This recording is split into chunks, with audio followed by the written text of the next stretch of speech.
Yes, क्या कहेंगे बाजी, आज जो रैली निकलने जा रही है इम्तियाज जलील? चलो तो जैसे कि सब लोग जानते हैं, आज हमारे खासदार इम्तियाज जलील साहब आज नॉमिनेशन पत्र भरने जा रहे हैं। और जैसे कि आप देख रहे हैं, ये सिर्फ मुस्लिम समाज के ही नहीं, 18 पकड़ जाट के खासदार है। और आप पीछे देख रहे हैं कि हर समाज के लोगों का सपोर्ट आज इम्तियाज जलील साहब को यहाँ पर हासिल है। पूरी आन बान शान के साथ हम लोग इम्तियाज भाई के साथ है। पूरा शहर है, पूरा जिला इम्तियाज भाई के साथ है। और खास तौर पर जो लोग शहर का नाम बदलने निकले हैं, जो शहर के नाम को अलग नाम से पुकारते हैं, मैं उनसे कहना चाहती हूँ कि उन्होंने भी अपने नॉमिनेशन पत्र जो है औरंगाबाद के नाम से ही भरे हैं। जो बाकी के लोगों ने नॉमिनेशन पत्र दाखिल किए हैं वो औरंगाबाद नाम से ही दाखिल किए हैं। लोकसभा का जो नाम है वो अभी औरंगाबाद ही है और औरंगाबाद ही रहेगा। क्या मुद्दे हो सकते हैं फिर इस चुनाव में? इस चुनाव के मुद्दे जो है सिर्फ और सिर्फ विकास को लेकर, और एक पढ़ा लिखा इंसान हमको चाहिए। और जैसे कि इम्तियाज जलील साहब एक पढ़े लिखे इंसान है और आप लोग जानते हैं वो किस तरह पार्लियामेंट में अपने सवालात को उठाते हैं और जवाब भी हासिल करते हैं और उन मसाइल को हल भी करते हैं। इस तमाम चीजों को देखकर यहाँ के अवाम ने ये तय किया है कि इस बार फिर से इम्तियाज जलील साहब को ही चुनकर लाना है। महिलाओं की क्या समस्या है इस मतदार संघ में? महिलाओं की जो भी समस्या है, यहाँ पर एक अपनी लेडीज विंग भी तैयार की गई है और हम सब बैठकर महिलाओं की समस्याओं को भी हल कर रहे हैं। आप पीछे देखेंगे, यहाँ पर मुंबई, परभनी, बीड़ वगैरह जिले से भी लोग यहाँ पर हमारे साथ शामिल हुए। यहाँ की भी महिलाएं आज आई है और ये सिर्फ और सिर्फ इसलिए हुआ है कि यहाँ महिलाओं को एक स्थान दिया जा रहा है।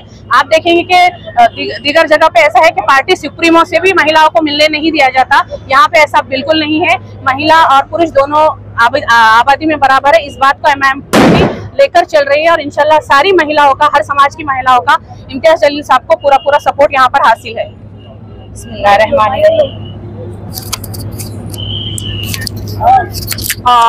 हम आज खासदार इम्तियाज जलील साहब को सपोर्ट करने के लिए आए हैं। आप देख रहे हैं कि हर जाति धर्म का, हर समाज का चेहरा आज इम्तियाज जलील साहब बनकर उतरे हैं। वो वही शख्स है जो हमारे मसाइल को, हमारे मसाइब को ऐवान में गरज के बोलता है, आज हमारे लिए बात करता है, सभी धर्मों को लेकर साथ चलता है। हमें फिर से और इम्तियाज जलील ही चाहिए।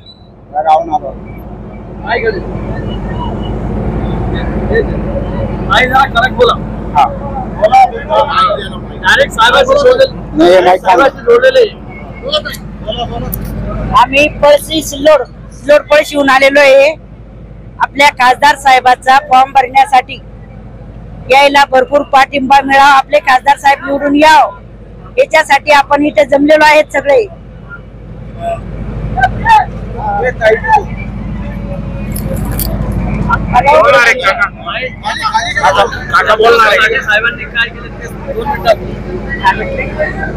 तुमच्यासाठी काय केलं? आमच्यासाठी लढू राहिले म्हणा। आमच्यासाठी खासदार जलील साहेब स्वतःहून लढत आहे। त्यांनी आमच्यासाठी भरपूर काही केलेलं आहे। मोर्चे काढले, परत त्यांनी आमच्यासाठी अश्रू धूर सहन केलं, पोलिसांची मारहाण सहन केली। एवढं सहन करणारा नेता कुठलाही नाही।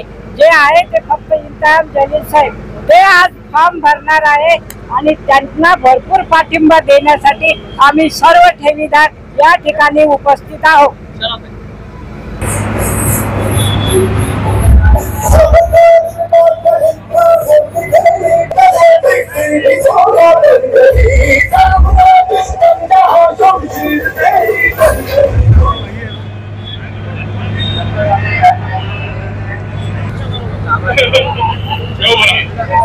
चला इकडे बघा, समोर बघा, कॅमेऱ्याकडे बघा सगळ्यांनी।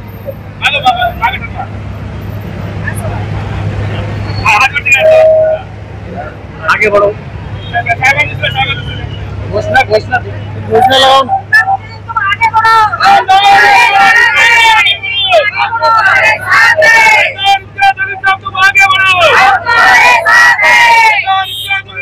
आगे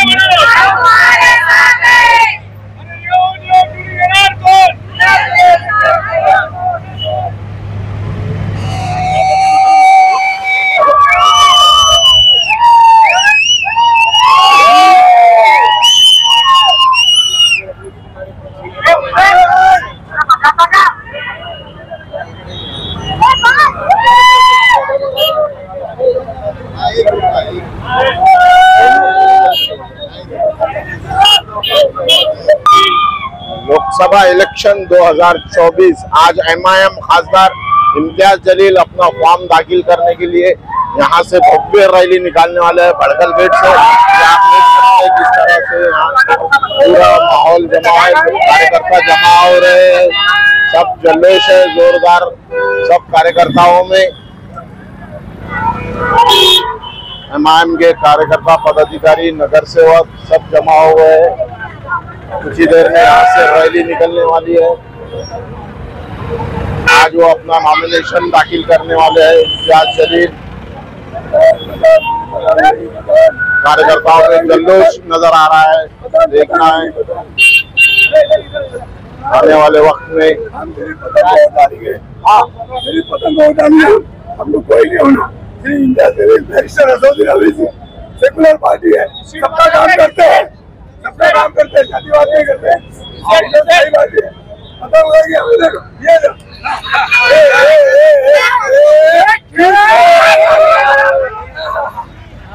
देखिए किस तरह से माहौल है पतंग का। सब लोग कार्यकर्ता ये चाह रहे हैं कि माहौल जो है पतंग का है। क्या कहेंगे? तुम आगे बढ़ो, हम तुम्हारे साथ हैं। तुम आगे बढ़ो, हम तुम्हारे साथ हैं।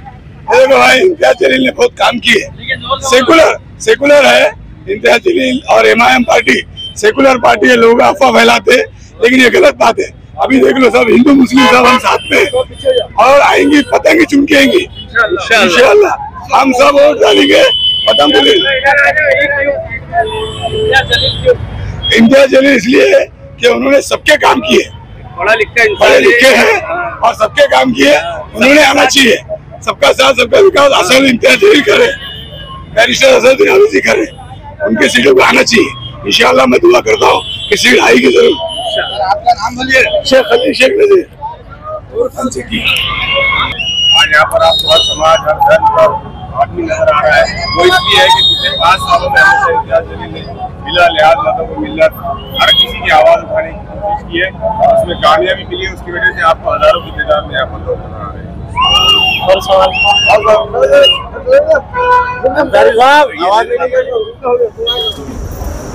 मराठी लिहिणं पहिले मराठी। सर, आज उमेदवारी अर्ज दाखल करायला जात आहेत, शक्ती प्रदर्शनासाठी तुमचे सगळे कार्यकर्ते भडकल गेटला जमलेले आहेत. नेमकं माहोल काय आहे आणि संकल्प काय केलाय सर? खूप चांगलं एक वातावरण आपल्याला बघायला मिळत आहे. फक्त माझे कार्यकर्ता नाही, तुम्ही तिथे गेल्यानंतर तुम्हाला कळेल की कोणकोणत्या विशिष्ट जातीचे लोक तिथे आलेले आहे आणि सगळ्यांची एकच इच्छा आहे की मागच्या 10 वर्षामध्ये ज्याप्रमाणे मी काम केलेले आहे आणि विशेषकर मागच्या 5 वर्षामध्ये एक खासदार म्हणून या जिल्ह्यामध्ये जे काम केलेले आहे ते लोक संतुष्ट आहे, म्हणून त्या आधारावर ते पुन्हा रस्त्यावर आलेले आहे. माझ्यासोबत ते जाणार आहे फॉर्म भरण्यासाठी. तर माझा विश्वास आहे की यावेळी सुद्धा ही मी जिंकणार आहे. पक्षांतर्गत नाराजी आहे अशी सूत्र सांगतायत, काही पक्षाचे नेते उपस्थित राहणार काही. मला असं वाटत नाही की हे बातमी कुठून आलेली आहे आणि इतकं बऊ काय करण्यात येत आहे. सर्व राजनैतिक पक्षामध्ये काही काही छोटे छोटे इश्यूज असतात. ते इश्यूज बघून माझ्या पार्टीमध्ये काही इश्यूज असेल तर मला असं वाटत नाही की इतके मोठे इश्यूज आहे. कारण काय आहे की एका कॉर्पोरेटरची तक्रार आहे की मला आत लवकर कॅबिनमध्ये बोलवले नाही, हे इश्यू आहे. दुसऱ्याचं हे आहे की माझं नातेवाईकाचं लग्न होतं, मी पत्रिका दिली होती, ते आलं नाही. एकाचं हे आहे की साहेब मी माझ्या एका नातेवाईकाचं दुकानाचं उद्घाटन होतं, त्या पत्रिकेवर तुमचं नाव होतं पण त्याच दिवशी तुम्हाला दिल्लीला जायचं होतं आणि तुम्ही आमचं उद्घाटन केलं नाही. तर असे लहान लहान इश्यूज आहे. याचा अर्थ हे नाही आहे की आमचा विवाद आणि खूप मोठा आहे करके, आणि सगळ्या राजनैतिक पक्षामध्ये असतं. माझ्यामध्ये तर ते कंपॅरेटिव्हली काही नाही आहे. तुमचे प्रतिस्पर्धी खैरे आणि भुमरे म्हणतात की तुम्ही त्यांचे प्रतिस्पर्धी नाहीच आहेत. ठीक आहे ना, म्हणजे काय आहे की नाही असेल तर खूप चांगली गोष्ट आहे. माझ्यावर लक्षच देऊ नका, माझ्या बाबतीत बोलूच नका, मी काय काम करतो ते माझ्याकडे बघूच नका.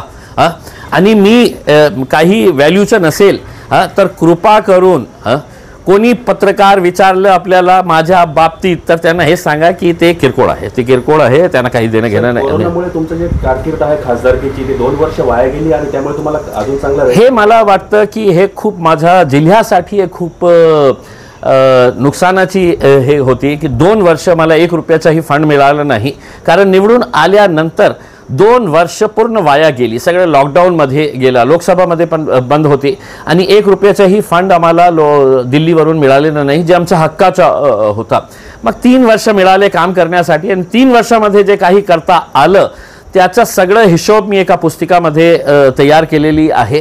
ते लवकरच त्याचं विमोचन करून सगळ्या जिल्ह्यामध्ये ते वाटणार आहे. लोकांना पटलं की हो बाबा यांनी चांगलं काम केलेलं आहे तर ते मतदान करतील, आणि नाही माझ्यापेक्षा काही चांगले शिक्षित असेल, काही चांगले मुद्दे उचलणारे असेल तर त्यांना मतदान करा. असं नाही आहे की मी असं म्हणणार नहीं. माझ्या आणि खैरे साहब मध्ये हेच फर्क है कि वो कहते हैं कि बस मैं हूँ करके. मैं कहता हूँ कि नहीं साहब, आप भी आइए, हम भी आएंगे, लड़ेंगे. लोकतंत्र है, लोकशाही है, उसके अंदर जो लोगों को पसंद आएगा उसके साथ रहेंगे. खासदार जलील साहेब कधी मंदिर वाचवायला जातात तर कधी टाळ आणि मृदुंग घेऊन ज्यांचे पैसे बुडवलेले आहेत त्यांच्यासाठी आंदोलन करतात. तज्ञ म्हणतात की good man in bad party. कसं बघताय सर आपण? काय आहे की कोणतीही पार्टी जे आहे ना ते लोकांवर आधारित असते. मी समजा कोणत्या दुसऱ्या पार्टीमध्ये गेला तर माझा विचार, माझ्या काम करण्याची पद्धत जे आहे ते बदलणार त्या पार्टीमध्ये जाऊन, असं नाही आहे. ओवैसी साहेबांनी माझ्यावर पूर्ण विश्वास ठेवून मला हे जबाबदारी दिली की तुम्ही महाराष्ट्राचे अध्यक्ष पण व्हा, आणि त्याप्रमाणे मी काम केलेलं आहे. आणि कधीही मागच्या 5-10 वर्षामध्ये लोकांनी सांगावं की मी कोणत्या जातीय धर्माचा मुद्दा मी काढलेला आहे, कधी नाही मी काढलेला आहे. मी जेव्हा विकासाच्या मुद्द्याच्या बाबतीत बोलत होतो ते सगळ्यांसाठी होता. माझ्या जिल्ह्यामध्ये राहणारा मी विशेषकर लोक मला काही निवडून आल्यानंतर म्हणायचे की हे MIMचे खासदार आहे, हे मुसलमानांचे खासदार आहे. या जिल्ह्यामध्ये राहणारा सगळे जे लोक आहे, कोणत्या जाती धर्माचे ते असू द्या, ते सगळे लोक माझे होते आणि सगळ्यांसाठी मी काम केलेलं आहे. यावेळेस वंचित सोबत नाही सर, टेन्शन वाढलं? स्वाभाविक आहे की एक मोठा पक्ष ज्याचे लोकांनी खूप मेहनत घेतली होती माझ्या विजयासाठी, ते पक्ष माझ्यासोबत नाही आहे. थोडा फरक तर पडणार आहे, पण असं नाही आहे की सगळे लोक माझ्या विरोधात आहे. त्या पक्षातलेही अनेक लोक जे आहे ते माझ्यासोबत आहे आणि मी त्यांचा ऋणी आहे की त्यांच्यामुळेच मी दिल्लीपर्यंत येऊ शकलो होतो. आणि आज अनेक समाजाचे लोक जे आहे तेही माझ्यासोबत जुळलेले आहे. मग हे आहे ना की कुठेतरी लॉस झाला तर कुठेतरी फायदाही झालेला आहे. 13 मेसाठी जलील साहेब सज्ज आहेत? 13 मेसाठी सज्ज आहे आणि आपल्याला विनंती आहे आपण 4 जूनसाठी सज्ज राहावे. कारण सगळ्यात मोठा जे जल्लोष होणार आहे, मागच्या वेळी रमजान होता म्हणून ते करता आलं नाही होता. यावेळी मीडियानेही तयारी ठेवा आणि हे मोठा जल्लोष आपल्याला या शहरामध्ये बघायला मिळणार आहे. ओके.